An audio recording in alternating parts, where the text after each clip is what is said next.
Good morning, students. Today's topic in the continuation with the last one. आज हम बात करेंगे पब्लिक सेक्टर। पब्लिक सेक्टर मतलब government के सेक्टर में तीसरा पार्ट है। पहला हमने स्टडी किया था क्या, डिपार्टमेंटल अंडरटेकिंग। डिपार्टमेंटल अंडरटेकिंग क्या था, कोई बिजनेस नहीं था, वो एक मिनिस्ट्री का पार्ट होता था, गवर्नमेंट का एक पार्ट होता था जिसका कंट्रोल पूरा का पूरा मिनिस्ट्री पे होता था। और यहाँ से जो भी बजट से जो पैसा आता था उससे यहाँ से फाइनेंसिंग होती थी, और जितना रेवेन्यू ये कमाते थे वो भी सब ट्रेजरी में जमा करना पड़ता था। ये तो कंसेप्ट था किसका, डिपार्टमेंटल अंडरटेकिंग्स का। इसके बाद आता था स्टेटरी कॉरपोरेशंस। स्टेटरी कॉरपोरेशंस क्या थे, स्टेटरी कॉरपोरेशंस क्या थे, जब कोई बिजनेस या कोई प्रोफेशनलाइज जैसे हम बोल सकते हैं कि बिजनेस जो है लेजिस्लेटिव असेंबली में एक एक्ट के थ्रू, यानी एक एक्ट को पास करके बनाया जाता था, तो उसे हम बोलते थे स्टेटरी corporations. स्टेटरी corporation has an legal existence, उसका एक लीगल एग्जिस्टेंस होता था। उसके लिए सेपरेट रूल्स बनाए गए थे, उसके लिए सेपरेट लॉ बनाया जाता है, और उसके लिए क्या जिसे बोल सकते हैं कि डेकोरम हो सकता था, वो सारा का सारा किस में बताया जाता था, उसके लॉज में। ठीक है, तो जितने भी जैसे SBI हो गया, LIC हो गया, ये सेंट्रल लेवल पे हैं। और जैसे हम स्टेट लेवल में बोल सकते हैं कोई भी ट्रांसपोर्ट कॉरपोरेशन है या इलेक्ट्रिक कॉरपोरेशन है, ये सारे के सारे कॉरपोरेशंस क्या हैं, लेजिस्लेटिव असेंबली में, चाहे वो स्टेट लेजिस्लेटिव हो चाहे सेंट्रल लेजिस्लेटिव असेंबली हो, वहाँ रेजोल्यूशन पास करके बनाए जाते हैं। और इनको डायरेक्ट इंटरफेरेंस तो नहीं होता गवर्नमेंट का, इनको अपना रेवेन्यू खुद कैलकुलेट करना पड़ता है, खुद कमाना होता है, और खुद ही सारे एक्सपेंडिचर बियर करने पड़ते हैं। गवर्नमेंट इनका कोई सपोर्ट नहीं करती है। ठीक है, लेकिन इंटरफेरेंस यहाँ पॉलिटिकल होता है इन respect of selection of workers, employees और मैनेजमेंट डिसीजन मेकिंग। तो इसमें होता है कुछ बहुत, ज़्यादा नहीं होता जितना कि डिपार्टमेंटल अंडरटेकिंग्स में होता है। अब तीसरा जो आता है वो है गवर्नमेंट कंपनी। गवर्नमेंट कंपनी क्या है, ऐसी कोई भी कंपनी, ऐसी कोई भी पब्लिक कंपनी जिसमें गवर्नमेंट का 51% शेयर होगा। 51% से कम नहीं, ध्यान रखना। अगर 51% शेयर है कोई भी कंपनी, पब्लिक कंपनी जो कि कंपनीज एक्ट 2013 या उससे पहले के किसी भी एक्ट में रजिस्टर्ड है, और गवर्नमेंट ने उस कंपनी के 51% कम से कम शेयर अगर खरीद लिए हैं या उसके पास हैं, तो वो गवर्नमेंट कंपनी हो जाएगी। यहाँ पर को इसका मतलब है कि कंपनी के पास, यानी गवर्नमेंट के पास उस कंपनी के इतने अधिकार हैं। A government company is established under the companies act 2013 और अर्लियर एक्ट लिखा होगा। These are established for the purely business. इनका ये नहीं होता कि गवर्नमेंट इसका बेनिफिट लेगी, यहाँ को पूरा बिजनेस कमाना, बिजनेस है इनका, पूरा बिजनेस स्पिरिट होती है, प्रॉफिट कमाना इनका मोटिव होता है। और according to the section 245 of the companies act 2013, a government company means any company in which, any company, यहाँ पर को ध्यान रखना, कोई भी कंपनी हो सकती है, पब्लिक हो सकती है, प्राइवेट हो सकती है, not less than 51% of share paid up capital held by the central government. Government की बात कर रहा है, ध्यान रखना। तो गवर्नमेंट में कौन कौन शामिल है, सेंट्रल भी है, स्टेट भी है, दोनों का मिक्स भी है, यस, लोकल अथॉरिटी भी इसमें शामिल होती हैं। तो गवर्नमेंट में सब शामिल है, ध्यान रखना। स्टेट भी शामिल होगा, लोकल अथॉरिटी भी हैं, नगर पालिका वगैरह भी हैं, और आपका स्टेट गवर्नमेंट लेजिस्लेटर ये भी शामिल हो जाते हैं। ठीक है, कोई भी कंपनी हो, चाहे प्राइवेट लिमिटेड हो, जो कि हमने देखा था ना कंपनी बिजनेस में, जॉइंट स्टॉक कंपनी में, जॉइंट स्टॉक कंपनी में कंपनी शेयर इश्यू करती है। अगर वो शेयर कोई भी गवर्नमेंट अपने ले लेती है, कितना परसेंट, कम से कम 51% उस कंपनी का शेयर एक्वायर कर लेती है, तो वो गवर्नमेंट कंपनी हो जाएगी, क्योंकि अब उसमें गवर्नमेंट को अधिकार हो जाएगा कि वो उसके मेजर डिसीजन ले सके। तो इसके फीचर्स क्या क्या हैं इसको देख लेते हैं। जितना मैं पढ़ा रहा हूँ उतना ज़्यादा देखो, ज़्यादा डिटेल में लिखने की ज़रूरत नहीं है, लिखना उतना ही जितना मोस्ट इंपॉर्टेंट है, बाकी आप पढ़िएगा। इसे पढ़ना बहुत ज़्यादा ज़रूरी है। ठीक है, इसको पढ़िएगा, स्टडी कीजिएगा, और जितना मैंने नोट करवाया वो आपने लिखना है। ठीक है, गवर्नमेंट कंपनी के बारे में पूछा जाएगा तो इतना ही बताना है, बाकी का इतना बकवास नहीं लिखना है। ठीक है, अब जैसे फीचर्स हैं, फीचर्स के बारे में थोड़ा थोड़ा सा आपने डिस्क्राइब करना है। ये फीचर्स क्या है, ये कंपनीज एक्ट 2013 या उससे पहले के एक्ट में रजिस्टर्ड होती है, कॉरपोरेटेड लॉ के द्वारा होती है। The company can file a suit, क्योंकि ये एक कंपनी है और इसे एक लीगल पर्सन माना जाता है, तो फाइल कर सकती है केस किसी के अगेंस्ट, और कोई इस कंपनी के अगेंस्ट भी केस फाइल कर सकता है। ठीक है, किसी भी कॉन्ट्रैक्ट में ये एंटर कर सकती है। मैनेजमेंट क्या होता है, the management of the company is regulated by the provision of the companies act, यहाँ गवर्नमेंट का नहीं चलता, कंपनीज एक्ट के जो भी प्रोविजन होंगे उसके अकॉर्डिंग चलेगा। और जो कंपनी के एम्प्लॉय होंगे वो ऐसा नहीं होगी गवर्नमेंट एम्प्लॉय होंगे, appointed according to their own rules and regulation, ऐसा नहीं होगा गवर्नमेंट के रूल चलेंगे, कंपनी के अपने रूल्स एंड रेगुलेशन के अकॉर्डिंग यहाँ अपॉइंटमेंट होता है। मेरिट को यहाँ पे कुछ और भी है, these companies are exempted from accounting and auditing rules and procedure, an auditor is appointed by the central government and the annual report is to be presented in the parliament or the state legislature।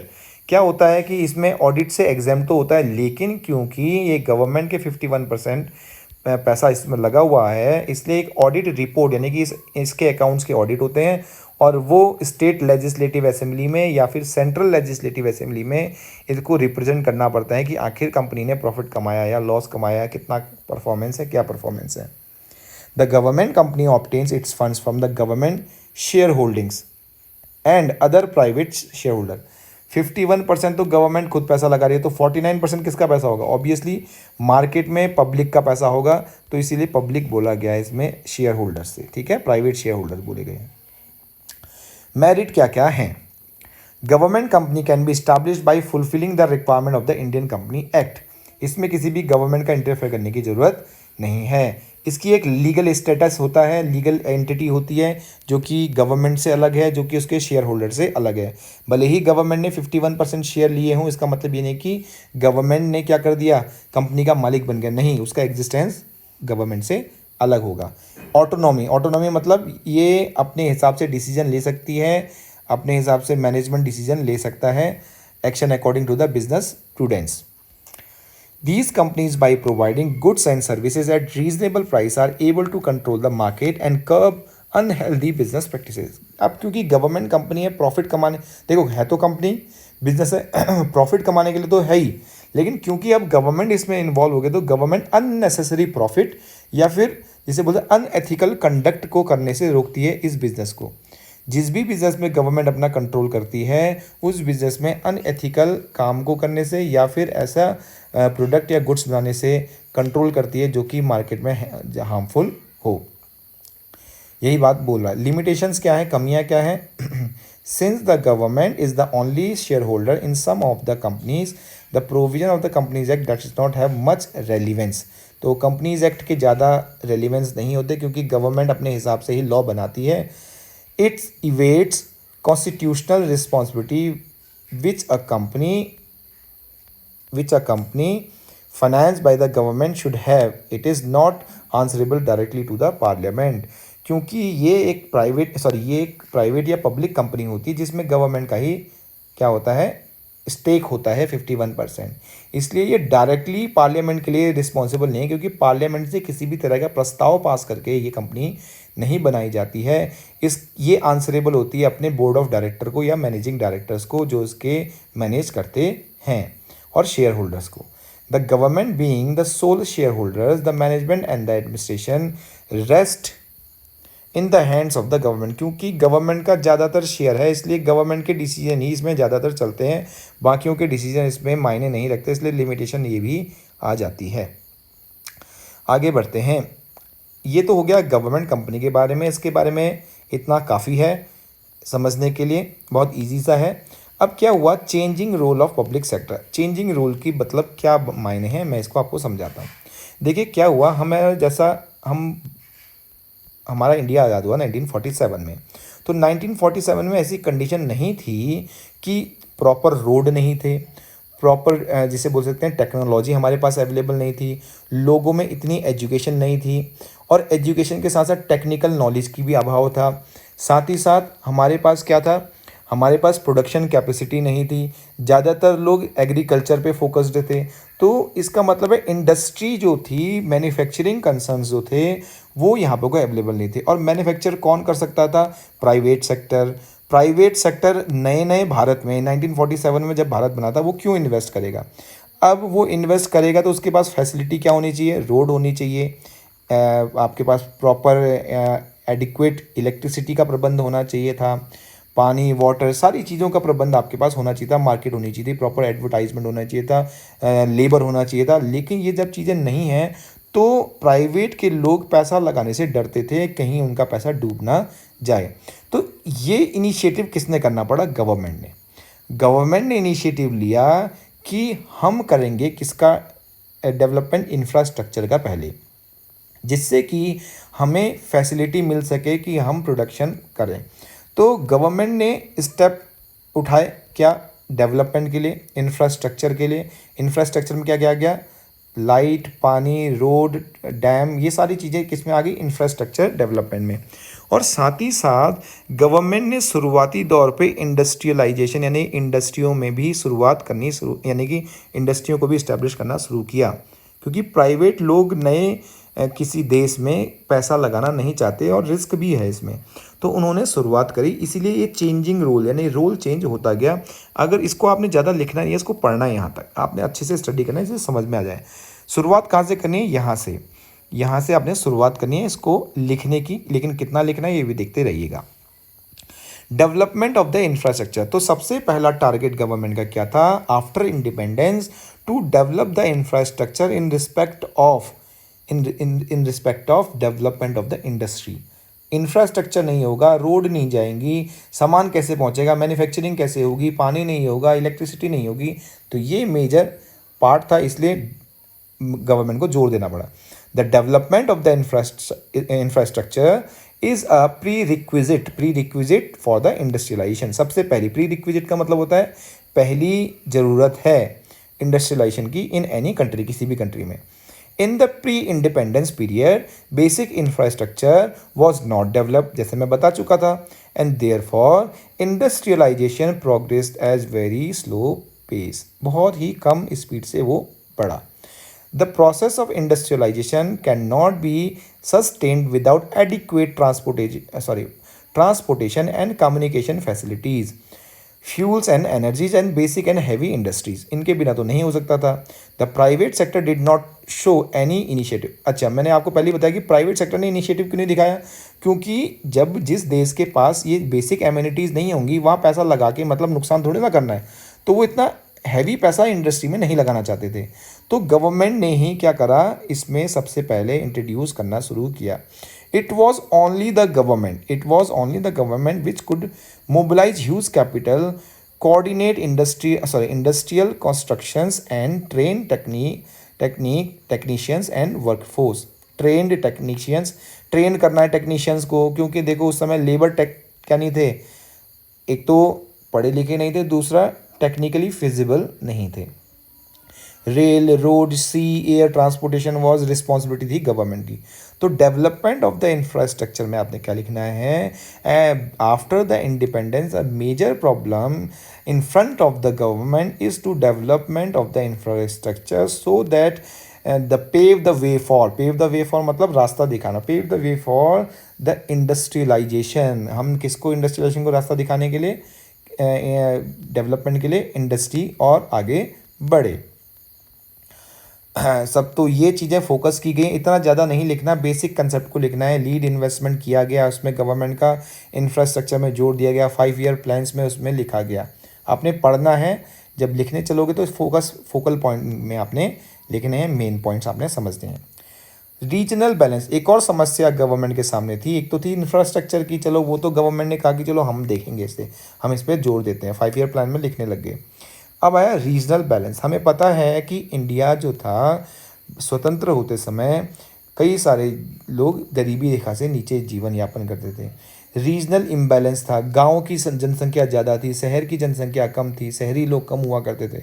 The government is responsible for developing all regions, तो जो develop नहीं हुए थे उनको भी develop करने की जिम्मेदारी अब गवर्नमेंट की हो गई थी। The end state in the balance way by removing the regional disparities, most of the industrial progress was limited to a few areas. अब इंडस्ट्रियल कहाँ पर को क्या थे, कुछ ही इलाकों में जहाँ पर को की फैसिलिटी थी, जहाँ पर को मार्केट उनके पास अवेलेबल था, जहाँ शहरीकरण ज़्यादा था, जहाँ पर को फैसिलिटी ज़्यादा मिल जा रही थी, जहाँ पर को ट्रांसपोर्टेशन आसानी से मिल जा रहा था, वहीं इंडस्ट्री डेवलप होने लगी। लेकिन क्योंकि ऐसा इलाका भी भारत का था जो 70 to 80% क्या था, विलेज एरिया था, 70 to 80% विलेज एरिया था, लेकिन वहाँ का डेवलपमेंट नहीं हो रहा था। और डेवलपमेंट कहाँ का हो रहा था? कुछ ही इलाकों का हो रहा था, जहाँ पर को इंडस्ट्रीज़ को फैसिलिटी अवेलेबल हो रही थी। तो रीजनल इम्बैलेंस को ख़त्म करने के लिए भी गवर्नमेंट ने जोर देना था पब्लिक सेक्टर को इस्टेब्लिश करने के लिए। पब्लिक सेक्टर मतलब गवर्नमेंट के इंडस्ट्री को। तो गवर्नमेंट ने क्या करा, गाँव में दूर दूर जगहों पर अपनी इंडस्ट्रियों को इस्टेब्लिश करना शुरू किया, रीजनल बैलेंस को बनाए रखने के लिए, वहाँ की एम्प्लॉयमेंट बढ़ेगा इसलिए। Economies of scale, economies of scale का मतलब क्या होता है, पहले स्केल की बात को हम समझते हैं। स्केल का मतलब होता है प्रोडक्शन कैपेसिटी को बोलते हैं, प्रोडक्शन कैपेसिटी को। हर एक इंडस्ट्री की कैपेसिटी होती है मैक्सिमम कैपेसिटी। मैक्सिमम कैपेसिटी मतलब अगर मैं कोई इंडस्ट्री इस्टेब्लिश करता हूँ और उसकी कैपेसिटी है 10 लाख यूनिट, वो एक महीने में 10 लाख यूनिट बनाने की कैपेसिटी है, लेकिन 10 लाख यूनिट बना के वो रख तो दे, लेकिन अगर बिके नहीं फिर प्रॉब्लम है, सारा सामान डंप हो जाएगा, नुकसान हो जाएगा। तो ये जो कैपेसिटी होती है इसे बोलता है मैक्सिमम कैपेसिटी, इसको बोलते हैं मैक्सिमम कैपेसिटी। और जब हम मैक्सिमम कैपेसिटी की तरफ बढ़ते हैं तभी प्रॉफिट बढ़ता है। प्रॉफिट कैसे बढ़ेगा, प्रॉफिट इस तरह से बढ़ेगा जितना ज़्यादा हम उत्पादन करेंगे उतने हमारे को क्या होती है, कॉस्ट कम लगती है। कॉस्ट क्या लगती है, कम लगती है। अगर हम एक ही यूनिट बनाएंगे, अब मैंने 10 करोड़ रुपए लगाए और एक ही यूनिट बना रहा हूँ, तो मुझे नुकसान तो है ना, 10 करोड़ रुपए लगा के एक यूनिट बन रही है। तो मैं क्या चाहूँगा कि मैं maximum capacity, economies of scale का इस्तेमाल करूँ, यानी कि ज़्यादा स्केल पे अपना प्रोडक्शन करूँ जिससे इकोनॉमी आ जाए। इकोनॉमी का मतलब है सस्ता पड़े production. Where large scale industries are required to set up with a huge capital outlay, the public sector had to set up and take advantage of the economies of scale. Electric power plants, natural gas, petroleum, and telephone industries are some examples of the public sector setting up large scale units. These units required a large base of the function economically, which was only possible with the government resources and mass scale production. जब ये ज़्यादा मात्रा में production करेंगे, जब ज़्यादा मात्रा में यूनिट निकालेंगे, तभी ये पॉसिबल है कि वो क्या होंगे, सस्ते रेट पर अवेलेबल होंगे। और जब ये चीप रेट पर होंगे तभी इंडस्ट्री इन्फ्लुएंस होंगी, अट्रैक्ट होंगी इस्टेब्लिश होने के लिए। तो एक रिस्पॉन्सिबिलिटी ये भी है, इकोनॉमीज ऑफ स्केल, प्रोडक्शन को बढ़ाना। किसके प्रोडक्शन को बढ़ाना, गवर्नमेंट की इंडस्ट्री में। गवर्नमेंट ने जो कंट्रीब्यूशन किया है, क्योंकि प्राइवेट सेक्टर इंटरेस्टेड नहीं है अभी लगाने में, तो इसीलिए गवर्नमेंट ने क्या करा, अपनी इंडस्ट्रीज खोलना शुरू किया। Check over the concentration of economic powers, the public sector acts as an check over the private sector. तो पब्लिक सेक्टर जो है वो चेक करता था कि कहीं प्राइवेट सेक्टर का फोकस कंट्रोल तो नहीं करता सारी की सारी मार्केट को, जिसे बोल सकते हैं कि मोनोपोली तो नहीं चल रही है। In the private sector there are very few industries, बहुत ही कम इंडस्ट्री थी, तो जो सामान बनना था उन्हीं का बनना था, जो सामान बिकना था उन्हीं का बिकना था। Which would be willing to invest in heavy industries with the result that wealth gets concentrated in the few hands. क्योंकि कुछ इंडस्ट्री थी तो जितना भी प्रॉफिट कमाया जाता था वो कुछ ही लोगों के हाथों में रह जाता था। तो कुछ ही हाथों में ना रह जाए, इसके कारण भी देखो, ऐसा नहीं है कि इंडस्ट्री बिल्कुल नहीं थी प्राइवेट सेक्टर की। प्राइवेट सेक्टर की इंडस्ट्री तो थी, लेकिन फ्यू थी, कम थी।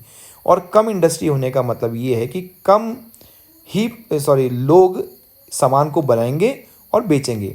और क्योंकि ये लोग सामान जो थे कम बनाते थे और डिमांड बहुत ज़्यादा होती थी, तो इनका सामान बिक जाता था आराम से, सर्विसेज सारी ऑक्यूपाई हो जाती थी और ये बहुत ज़्यादा प्रॉफिट कमाने लगे थे। और प्रॉफिट ज़्यादा कमाने के कारण जो पैसे का कंट्रोल है, जो कैपिटलाइजेशन है, कुछ लोगों के हाथों में आने लगी थी। तो गवर्नमेंट ने क्या करा, गवर्नमेंट ने अपनी इंडस्ट्री भी मार्केट में ओपन कर ली, जिसके कारण क्या हुआ कि कंपटीशन मिलने लग गया इन प्राइवेट सेक्टर्स को भी। प्राइवेट सेक्टर को कंपटीशन मिलने लगा और गवर्नमेंट क्योंकि प्रॉफिट मोटिव के लिए कम काम करने लगी और सर्विस मोटिव के लिए तो चीपर रेट में उनको प्रोडक्ट मिलने लगे, जिसके कारण कॉन्सेंट्रेशन जो है किसका, पावर का, वो स्प्रेड हो गया एमंग किसमें, पब्लिक सेक्टर में भी डिस्ट्रीब्यूट हो गया। क्योंकि public sector is able to establish large industry which requires heavy investments and thus the income and benefit that accrue are shared by a large number of employees and workers। large number of employees and worker में उसका benefit share किया जा सके। the prevents concentration of wealth and economic power in the private sector। तो private sector जहाँ एक तरफ अपने आप को ही कॉन्सेंट्रेट कर रहा था, पैसा सारा उसी की तरफ जा रहा था, वहीं अब पब्लिक सेक्टर में भी पैसा इन्वॉल्व होने लगा, जिससे इक्वल डिस्ट्रीब्यूशन आने लगा, कॉन्सेंट्रेशन एक जगह नहीं हुआ।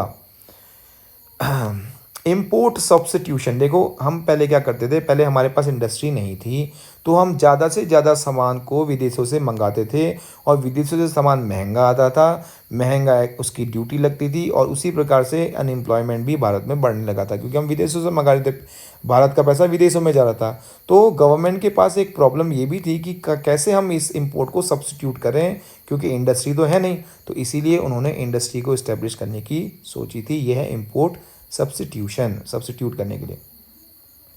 अब फिर धीरे धीरे क्या हुआ, गवर्नमेंट ने अपनी पॉलिसीज़ को चेंज किया। यहाँ तक तो था इंडिपेंडेंस तक गवर्नमेंट ने क्या किया, इंडिपेंडेंस के बाद तक गवर्नमेंट ने खूब जो पब्लिक सेक्टर्स है उस पर फोकस किया, ठीक है। अब धीरे धीरे क्या हुआ, जैसे जैसे इंडस्ट्रीज़ डेवलप होने लग गई, मार्केट में भरोसा बनने लग गया, क्या हुआ कि काफ़ी सारे जो प्लेयर्स थे मार्केट में आने लगे, कंपटीशन बढ़ गया। तो गवर्नमेंट के इंडस्ट्री में क्या होने लगा कि लेथर्जिकनेस और रेड टेपिज्म आने लगा। मतलब क्या, गवर्नमेंट की इंडस्ट्री यानी कि पब्लिक सेक्टर में लोग काम करते नहीं थे और काम नहीं करने के कारण लॉस होता था, कंटिन्यूस लॉस होने लगा पब्लिक सेक्टर में। और पब्लिक सेक्टर में जब लॉस होने लगा तो 1991 में, जिस समय हमारे मनमोहन सिंह क्या थे, जिसे बोल सकते हैं कि हमारे फाइनेंस मिनिस्टर थे और पीवी नरसिम्हा राव प्रधानमंत्री थे, उस समय एक पॉलिसी का गठन हुआ जिसमें ये डिसाइड किया गया कि इनको रिकंस्ट्रक्ट किया जाए। किन इंडस्ट्री को, जो इंडस्ट्री यहाँ तक गवर्नमेंट ने इस्टेब्लिश की है और अब वो ना तो प्रॉफिट कमा रही हैं और लॉस पे लगातार जा रही हैं और उस लॉस का वहन गवर्नमेंट को करना पड़ रहा है बार बार बजट में से, और वो प्रॉफिट कमा ही नहीं रहे हैं, काम नहीं कर रहे हैं और उनकी टेक्नोलॉजी भी पुरानी होती जाइए। तो जैसे कि अभी आज BSNL का हाल हो रहा है, कंटिन्यूस क्या कर रहे हैं, लॉस पे जा रही है, उनका इनलार्जमेंट नहीं हो पा रहा है, उनके पास टेक्निक्स नहीं है कंपटीशन में बने रहने के लिए, और उस लॉस को बियर किसको करना पड़ रहा है, गवर्नमेंट को। तो गवर्नमेंट ने उस केस में भी क्या करा था, अपना शेयर क्या करा, रिकंस्ट्रक्ट किया, पॉलिसीज़ को बनाया। The government of India has introduce 4 major reforms in public sector with a new industrial policy. एक नई इंडस्ट्रियल पॉलिसी आई 1991 में। क्या है, restructure and revive potentially viable PSUs। ऐसे पब्लिक सेक्टर अंडरटेकिंग्स को जो कि रिवाइव हो सकते थे, जो बचाए जा सकते थे, उनको रिकंस्ट्रक्ट किया गया, और जो रिवाइव नहीं हो सकते थे उनको बंद कर दिया गया। ब्रिंग डाउन गवर्नमेंट इक्विटी, और गवर्नमेंट का जो शेयर था पहले 100% था, उसको रिड्यूस करके कितना लाना था, 26%। इसका मतलब है 74% अपना शेयर गवर्नमेंट ने बेचने का करार कर लिया था। 1991 की पॉलिसी में गवर्नमेंट ने ये सोचा था हम अपने पब्लिक सेक्टर में कितना % शेयर बेच देंगे, 74% तक बेच देंगे। Fully protected the interest of workers, और जो भी काम करने वाले हैं उनका इंटरेस्ट प्रोटेक्ट किया जाएगा। तो इसी को आगे उन्होंने फॉलो किया। इसी को देखो, ये 6 केस है, 6 में ही ए पार्ट क्या आया, reduction in the number of industries reserve for the public sector 17 to 8। 17 industry जो PSU के अंडर आती थी उसको रिड्यूस करके 8 कर दिया। मतलब बाकी इंडस्ट्री बंद हो गई क्या, नहीं, उसको या तो प्राइवेट के हाथों में बेच दिया गया या तो उनको पार्टली क्लोज कर दिया गया, ठीक है। और लास्ट में 3 इंडस्ट्री ही गवर्नमेंट के हाथों में बची हैं, ये अभी मैं बताऊंगा कौन कौन सी बची हैं, ठीक है। 17 इंडस्ट्री रिजर्व थी, पहले गवर्नमेंट के कंट्रोल में थी, उसके बाद उसको रिड्यूस कर दिया गया। देखो step by step, phase wise, 8 industry, उसके बाद 3। अब वो 3 इंडस्ट्री बहुत सिंपल है, कौन कौन सी हैं। पहला है, देखिए 3 इंडस्ट्री कौन सी है, पहला है रेल, पहला है क्या, रेल, दूसरा है एटॉमिक पावर, और तीसरा है आर्म्स एंड एम्यूजमेंट। आर्म्स यानी कि जो भी हथियार वगैरह बनते हैं उसकी इंडस्ट्री को गवर्नमेंट ने अपने हाथों में लिया, लेकिन उसको भी धीरे धीरे क्या करेगी, डिसइन्वेस्ट करेंगी। तो 3 इंडस्ट्री हैं यहाँ पर को ये लिखा हुआ है, इसको ध्यान से देखना। देयर आर 3 इंडस्ट्रीज, ये है एटॉमिक, रेल एंड आर्म्स। तो रेल में भी धीरे धीरे डिसइन्वेस्टमेंट हो रहा है क्योंकि इसमें भी देखो कंटिन्यूस 47 to 48% का लॉस हर साल गवर्नमेंट को हो रहा है और वो बियर हो रहा है बजट से। एटॉमिक एनर्जी को इसमें अभी देखो गवर्नमेंट नहीं किसी के हाथ में दे सकती है क्योंकि ये बहुत सोफिस्टिकेटेड है, हो सकता है किसी दुश्मन के हाथ में लग जाए तो दिक्कत हो सकती है, इसीलिए आर्म्स का भी गवर्नमेंट यही कर रही है। तो ये चीज़ें क्या हैं, गवर्नमेंट ने अपने हाथों में रखी थी 3 industries. Disinvestment of the shares public sector enterprise. अभी मैंने बात करी थी कि गवर्नमेंट ने ये सोचा था कि अपना शेयर कितने तक रिड्यूस कर देंगे, 26% तक। तो बाकी का 74% को गवर्नमेंट क्या करेगी, बेच देगी। उस बेचने को ही डिसइन्वेस्टमेंट बोला जाता है। गवर्नमेंट जो अपना शेयर प्राइवेट के हाथों में बेचती है और प्राइवेट जो पैसा लगाते हैं किसमें, गवर्नमेंट की इंडस्ट्री में लगाते हैं, उसे बोला जाता है disinvestment. Disinvestment is the process of selling selling the part of PSUs to the private sector, ये कहलाता है डिसइन्वेस्टमेंट्स। तो ये है प्राइवेटाइजेशन का प्राइमरी ऑब्जेक्टिव क्या था, इसको आप देखिएगा, ये ज़्यादा खास है नहीं। Policy regarding sick unit to be the same as that for the private sector. Private sector के लिए जो हमने यूनिट बनाई, उसके लिए जो पॉलिसी बनाई थी सिक यूनिट के लिए, वो यहाँ पे भी काम करेगी। सिक यूनिट को कैसे इस्टेब्लिश किया जाए, रिकन्स्ट्रक्ट किया जाए। फाइनेंशियल रिकन्स्ट्रक्शन, पैसे की ज़रूरत है तो पैसे की व्यवस्था करना, लोन प्रोवाइड करना, टेक्निकल हेल्प देना, वर्कर्स को क्या करना, वर्कर्स को ट्रेंड करना, ये सारी की सारी फैसिलिटीज़ रिकन्स्ट्रक्शन में काम आएगी। ये इसमें डिटेल में आप पढ़िएगा। और लास्ट है मेमोरेंडम ऑफ अंडरस्टैंडिंग। क्या है मेमोरेंडम ऑफ अंडरस्टैंडिंग? ये एक कॉन्ट्रैक्ट होता है किसके बीच में, देखो, improvement of the performance through a MOU, memorandum of understanding. Sign किया जाता है MOU system by which managements are to be granted greater autonomy but held accountable for the specified results. Under this system public sector, यहाँ से देखो, under this system, यहाँ से आपने लिखना होगा, public sectors units were given clear targets and operational autonomy for achieving those targets. The MOU was between the particular public sector and there administrative ministries defining their relationship and autonomy, जो ये define करते थे। और clear target दे दिया जाता था कि आपको ये काम करना होगा, ये काम नहीं करेंगे तो हम ये बंद कर देंगे या फिर इसको बेच दिया जाएगा। तो ये एक टारगेट फिक्स कर दिया जाता था। तो ये है changing role of government sectors, public sector और गवर्नमेंट कंपनी का। आज के लिए इतना ही टॉपिक है। कल फिर हम जो नेक्स्ट वीडियो के साथ देखेंगे उसमें हम देखेंगे व्हाट आर ग्लोबल एंटरप्राइज, जिसे हम बोलते हैं MNCs। तो नेक्स्ट टॉपिक में हम MNC को स्टडी करेंगे। तब तक के लिए थैंक यू वेरी